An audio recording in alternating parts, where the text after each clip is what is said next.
खबरें वो जिसका जुदा है अंदाज, खबरें वो जो हैं अलग और ख़ास। ऐसी खबरों को दुनिया जहां से समेट कर लाते हैं हम आपके पास। इसमें कुछ है खट्टी तो कुछ में भरी है मिठास, इसीलिए तो इन्हें कहते हैं ये खबरें हैं ज़रा ख़ास। तो चलिए देर कैसी, शुरू करते हैं खास खबरों का खास बुलेटिन, खबरें ज़रा हटके। चुनाव के दौरान नेता जनता से बड़े बड़े वादे करते हैं, बदले में उनसे वोट चाहते हैं, लेकिन इस वोट को कभी नोट के बदले खरीद भी लिया जाता है। कुछ ऐसे ही मुद्दों से जनता को जागरूक करने और अपने वोट की कीमत समझने का संदेश भरा अनोखा प्रदर्शन कोरबा में हुआ, जो सोशल मीडिया पर इन दिनों सुर्खियां बटोर रहा है।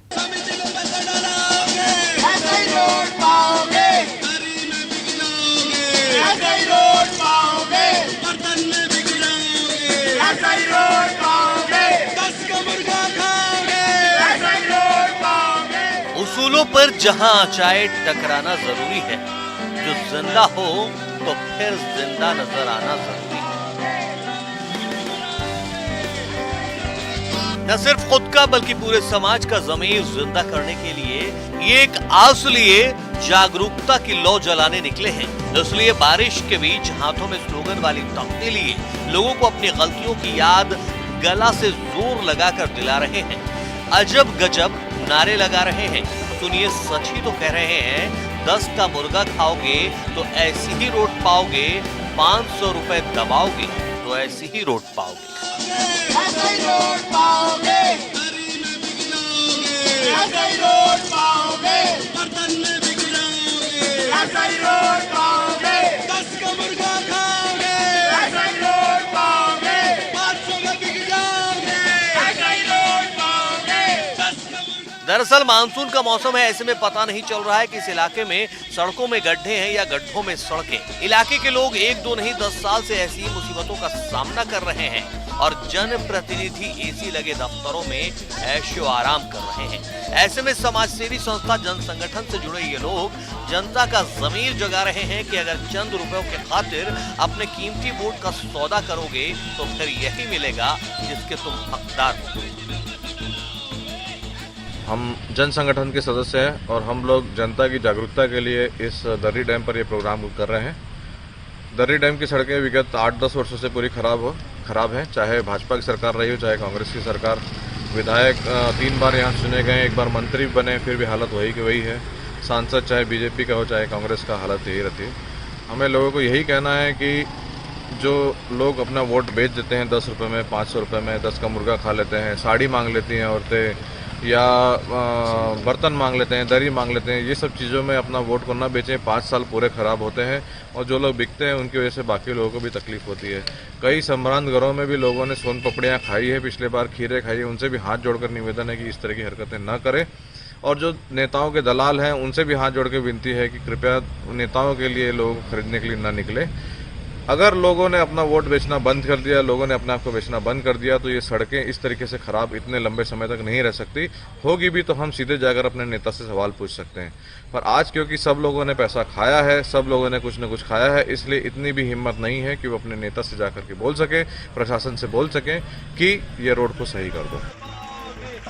लग्जरी गाड़ियों में सवार अफसरों को इस बात से कोई सरोकार नहीं कि उनकी बनाई सड़क में पड़े अनगिनत गड्ढों पर लोग हर रोज कैसे जूझते हैं। बारिश के पानी में छुपे इन जानलेवा गड्ढों से गुजरते दोपहिया चालक न जाने कब जख्मी हो जाएं, कहा नहीं जा सकता। एक दिन कर 1 साल से ज्यादा वक्त गुजर गया। इस बीच कई बार इन पर करोड़ों फूंक कर मरम्मत के टाके भी लगे, लेकिन बारिश आते ही सड़क के साथ सरकारी रकम भी पानी में बह गई। पीछे रह गए तो केवल मौत को दावत देते गड्ढे, जिनसे जूझता गुजरता राहगीर कब गुजर जाए, जिम्मेदार भी ये जवाबदेही उठाने को तैयार नहीं।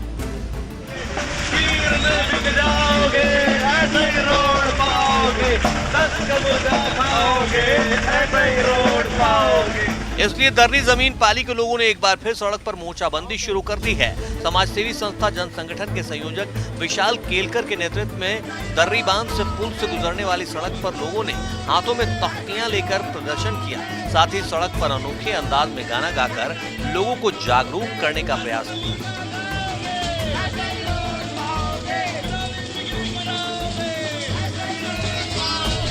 युवतियों और युवकों के इस प्रदर्शन में नारेबाजी के साथ साथ जिला प्रशासन से पूछा जाता रहा कि कलेक्टर मैडम ये सड़क कब बनेगी। इसी तरह नगर के प्रथम नागरिक महापौर से भी गुहार लगाई गई है कि सड़क बनवा दो। देखिए इनके अनोखे प्रदर्शन का असर कब तक दिखता है। अब्दुल असलम, न्यूज़ 18, कोरबा।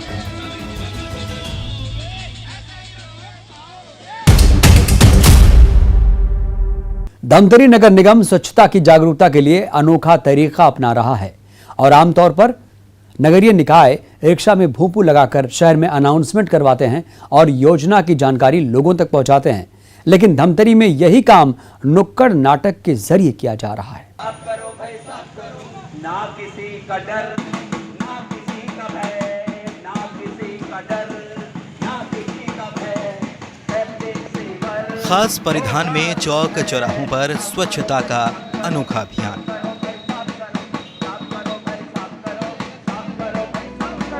जी हाँ, ये नुक्कड़ नाटक वाली मंडली है जो धमतरी के चौक चौराहों पर इन दिनों खास अभियान में जुटी है। इनके बीच हो रहे संवाद को सुनिए तो शायद कुछ बात समझ आएगी। सीवर की सफाई के लिए कॉल करें 1100 पे। सुरक्षित तरीके से सफाई करने के लिए कॉल करें 1100 पे। सुरक्षित ढंग से सफाई करने के लिए कॉल करें 1100 पे। जी हाँ, स्थानीय कला मंच के कलाकार नुक्कड़ नाटक के जरिए सीवरेज की सफाई को लेकर शहर के लोगों को जागरूक कर रहे हैं। नहीं मानते हैं तो उस पर कानूनी कार्रवाई की जाएगी। 2 लाख जुर्माना और 2 साल का जेल हो सकता है। पापा, बाप रे बाप। इस खास मिशन के जरिए लोगों को ये समझाया जा रहा है कि सीवरेज की सफाई के दौरान ना जाए किसी की जान। इसके लिए एक खास नंबर पर कॉल करें। मशीन के जरिए सेप्टिक टैंक की सफाई हो जाएगी।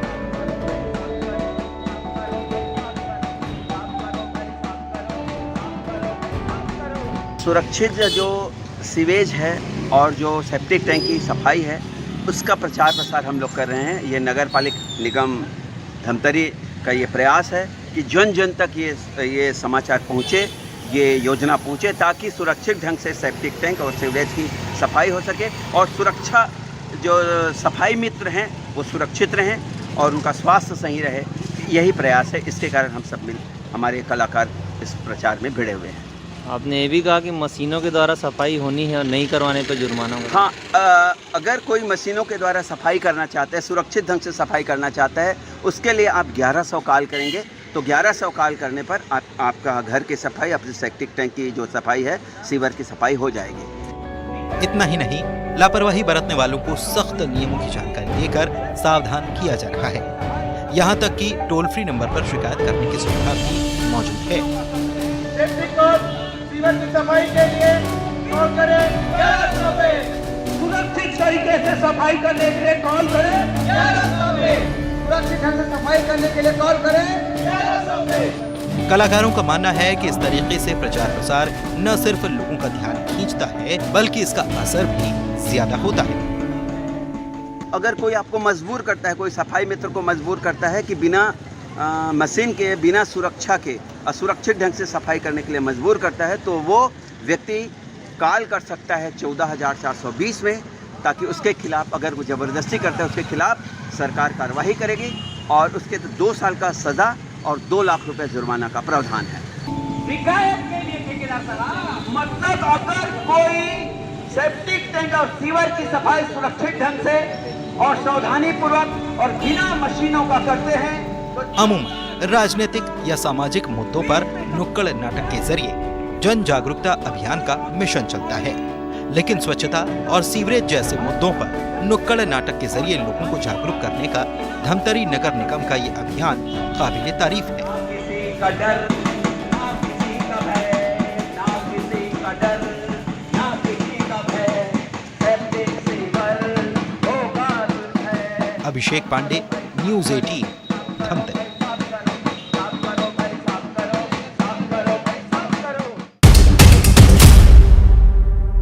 कान्हा नेशनल पार्क का सफर अब सैलानियों के लिए पहले से भी ज्यादा रोमांच से भरा होगा।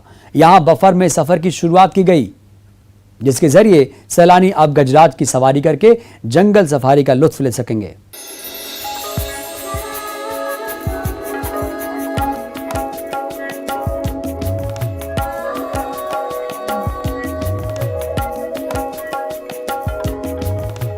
कान्हा नेशनल पार्क वैसे तो अपने वन्य जीवों और कुदरती नजारों के लिए देश भर में खास पहचान रखता है। बाघों की रोमांच भरी तस्वीरें देखनी हो तो आप कान्हा का रुख करते हैं, जंगल सफारी के मजे लेने हो तो आप कान्हा चले आते हैं। और अब आपके लिए कान्हा में एक और नया रोमांच जुड़ गया है।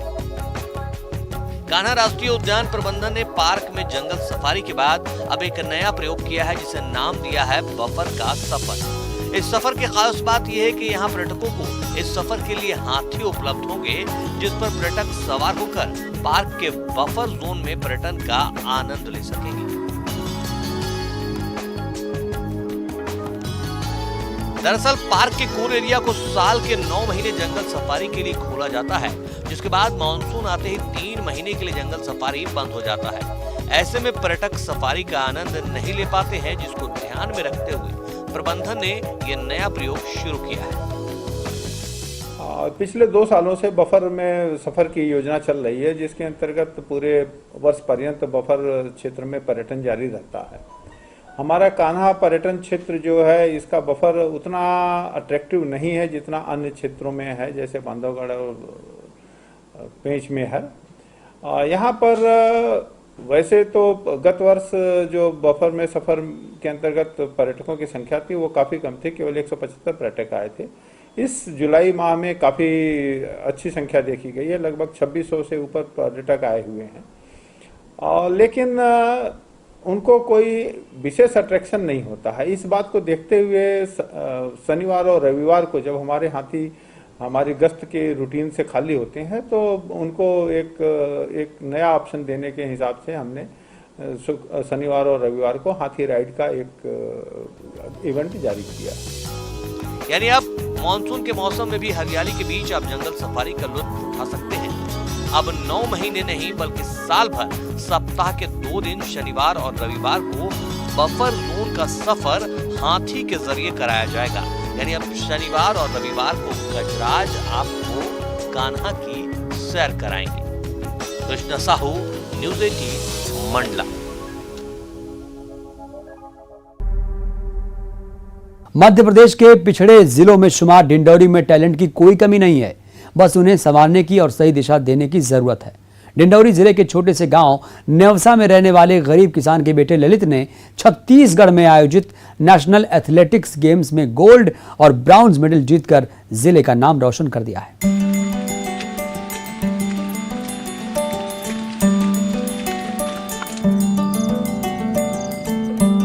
खेतों में हल चलाते और खेती में पिता का हाथ बटाते इस युवा का नाम ललित सयाम है, जिसने आर्थिक तंगी के बाद भी नेशनल एथलेटिक्स गेम्स में गोल्ड और ब्रॉन्ज मेडल जीतकर अपना लोहा मनवाया है। आपको जानकर हैरानी होगी कि जब ललित का चयन छत्तीसगढ़ में आयोजित नेशनल एथलेटिक्स के लिए हुआ था, तब उसके पास रुपयों तक का इंतजाम नहीं था। तब उसके स्कूल के शिक्षकों ने आपस में रुपए इकट्ठा कर ललित को छत्तीसगढ़ जाने में मदद की थी। यहाँ तक कि ललित के पास स्पाइक शूज नहीं थे, ऐसे में उसे साधारण शूज पहनकर ट्रैक पर दौड़ना पड़ा था।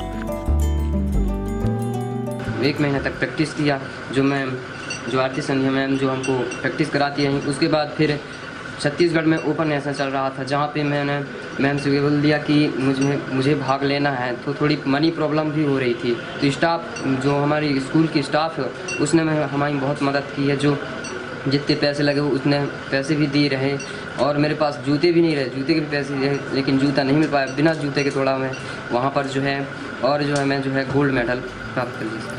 ललित ने लॉन्ग जंप में पहला स्थान हासिल कर गोल्ड मेडल जीता, तो वहीं 100 मीटर दौड़ में तीसरा स्थान प्राप्त कर ब्रॉन्ज मेडल जीतकर अपना परचम लहराया। ललित की इस कामयाबी से उसके माता पिता बेहद खुश हैं और वे अपने बेटे पर गर्व महसूस कर रहे हैं। ललित के पिता किसान हैं, उनका कहना है कि उन्होंने ललित की खुशी के लिए हर मुमकिन कोशिश की है। पैसा की भी कमी आता है सर, पैसा का भी यह होता है, तो किसी से उधारी बाड़ी मांग के हम कर्जा चलाते हैं और फिर अपना पक जाता है खेती बाड़ी, तो उसको बेच भांज के उसको भी हम पेट करते हैं सर। तो लड़का क्या करता है? लड़का बस पढ़ाई करता है, खेल कूद करता है। इसे तो मास्टर उसको ले जाते हैं अपना, यार तो मोर पास पैसा भी नहीं रहता सर, तो अपना पैसा लगा के ले जाते हैं। युवा एथलीट ललित पढ़ाई और प्रैक्टिस के साथ खेती के काम में पिता का हाथ तो बटाता ही है, साथ ही वक्त मिलने पर वो मेहनत मजदूरी करने से भी पीछे नहीं हटता। ललित की ख्वाहिश बेस्ट एथलीट बनने की है और आगे चलकर वो देश के लिए मेडल जीतना चाहता है। पढ़ाई करता हूँ सर, बाकी समय काम करता हूँ सर। यहाँ वहाँ जैसे कोई भी काम मिल गया तो अपन जो है टाइम निकाल के कर लेते हैं सर, पैसा कमा के फिर वही प्रैक्टिस में तैयार करते हैं। तो आज कौन सम्मानित किया है आपको, कहाँ आए थे आज आए सर हम अपने जो है इंदौर में आज क्रिकेट में, तो एसपी सर ने मुझे गोल्ड मेडल और सर्टिफिकेट से सम्मानित किया। तो क्या बनना चाहते हो आगे चल के? सर मैं बनना चाहता हूँ बेस्ट ऑफ बेस्ट एथलीट्स और अपने डिंडोरी जिले का और अपने देश का नाम रोशन करना चाहता हूँ। खेल प्रशिक्षक आरती बताती है कि मुश्किलों और संघर्ष के बाद ललित इस मुकाम तक पहुंच पाया है। ललित के समर्पण और हौसले को देखते हुए आरती ने उसकी हर संभव मदद की है।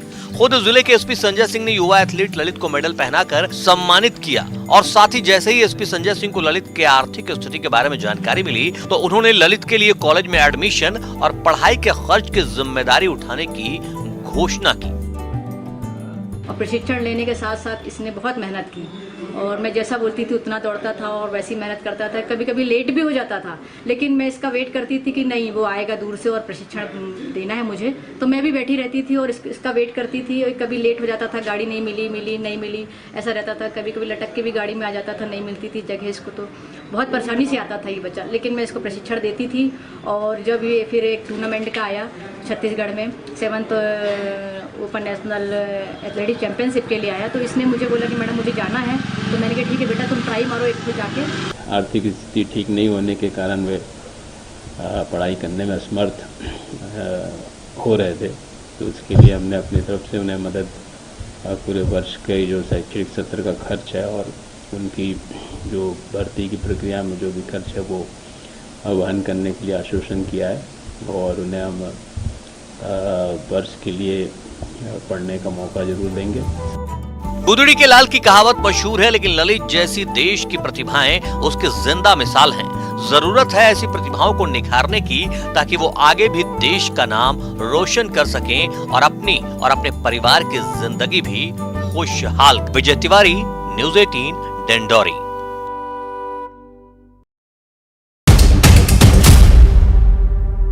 गिरिडीह के खेतों में जब मातृशक्ति का ट्रैक्टर दौड़ता है तो खेत की उबड़ खाबड़ सतह के समतल होते देर नहीं लगती। स्टीयरिंग घूमती जाती है और रास्ता बनता जाता है।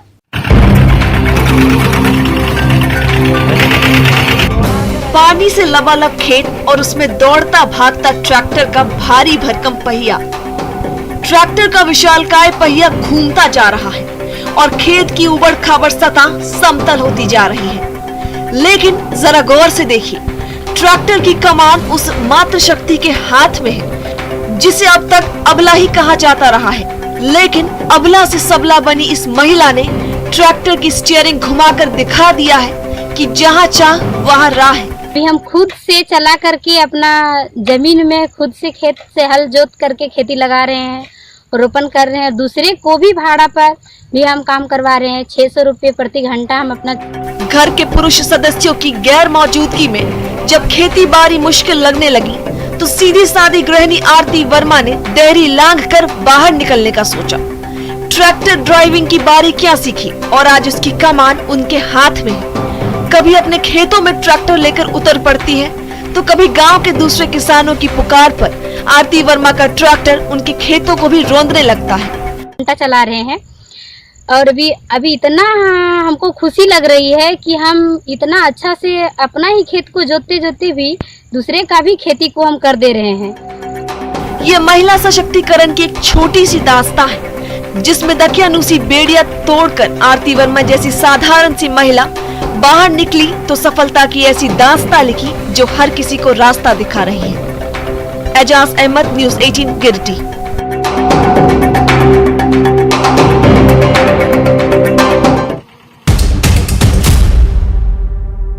भगवान शिव के 12 ज्योतिर्लिंगों के बारे में तो आपने सुना ही होगा, लेकिन आज हम आपको एक ऐसे शिवलिंग के बारे में बताएंगे जिसमें से अलग अलग समय में अलग अलग खुशबू आती है। लोग इसे गंधेश्वर महादेव के नाम से जानते पहचानते हैं।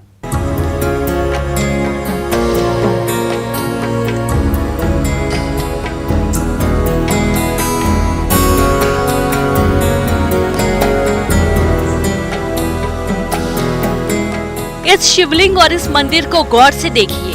ये भगवान शिव का अद्भुत शिवलिंग है।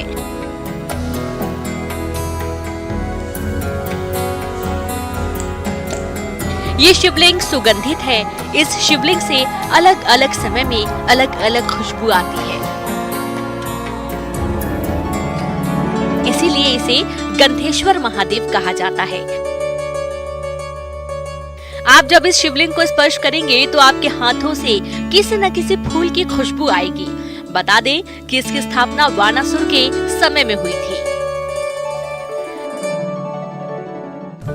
यहाँ जो है बानासुर का राज्य था और बानासुर जो है यहाँ से कैलाश पर्वत पूजा करने के लिए जाते थे। तो उस समय भगवान शिव जी प्रसन्न होकर के बानासुर को बोला कि आप प्रतिदिन यहाँ आते हैं पूजा करने के लिए, इसलिए मैं स्वयं वहाँ चला जाता हूँ। तो बानासुर ने पूछा कि मुझे पता कैसे चलेगा कि आप यहाँ आए हैं। तो भगवान शिव जी ने बानासुर से कहा कि जिस शिवलिंग से गंध निकलेगा वो मैं ही हूँ, ऐसा करके भगवान शिव जी ने बानासुर को कहा। तो बानासुर ने जब ढूंढा यहाँ, तो यहाँ इस पावन धरा स्थल पर जो है भगवान शिवलिंग से गंध आने लगा। तब से यहाँ इस शिवलिंग में गंध हमेशा आता ही रहता है। भगवान शिव का ये मंदिर महासमुंद जिले के पुरातात्विक नगरी सिरपुर में है। मंदिर महानदी के पावन तट पर स्थित है। मंदिर का निर्माण 8वीं शताब्दी में बालार्जुन के समय में वानासुर ने कराया था। इसे छत्तीसगढ़ का बाबा धाम भी कहा जाता है, जहां हजारों की तादाद में कांवरियां दूर दूर से सावन में जल चढ़ाने आते हैं। ऐसी मान्यता है कि यदि कोई सच्चे मन से भगवान गंधेश्वर से कामना करे तो उसकी मुरादें जरूर पूरी होती हैं। तो हमको भगवान भोलेनाथ से शिवलिंग से चंदन की खुशबू आती है और अलग अलग समय में मोंगरा फूल है या तुलसी की पत्ती की खुशबू आती रहती है सर। बिल्कुल। आपने भगवान भोलेनाथ के अनेकों मंदिर और शिवलिंगों के दर्शन किए होंगे, लेकिन अभी तक गंधेश्वर महादेव के दर्शन नहीं किए हों तो यहाँ जरूर जाएं और भगवान शिव के स्वरूप का दर्शन करें। मनोहर सिंह राजपूत, न्यूज़ 18, महासमुंद, छत्तीसगढ़।